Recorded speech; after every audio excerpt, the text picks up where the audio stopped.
कहाँ बितवल है पिया कहाँ बितवल हो कमने सवतिया संगे लो भैला रतिया कहाँ बितवल हो कहाँ बितवल है पियावा कहाँ बितवल हो कमने सवतिया संगे लो भैला रतिया कहाँ बितवल हो जुल्फी तुम्हारी उलझी पुलझी आँखों में छई रोशनाई हो जुल्फी तुम्हारी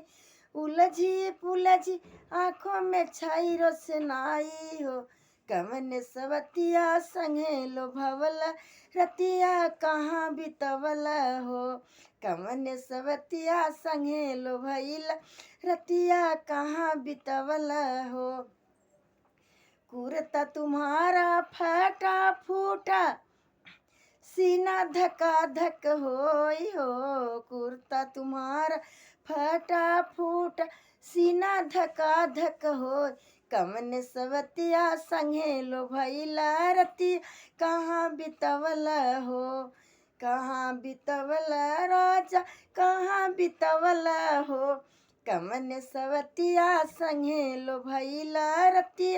कहाँ बितवल हो धोती तुम्हारी ढीली ढूली कमरा लचा लच होई हो धोती तुम्हारी फटी फूटी कमरा लचा लच होई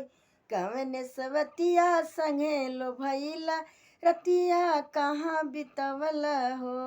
कमने सवतिया संगे लो भैला रतिया कहाँ बितवल हो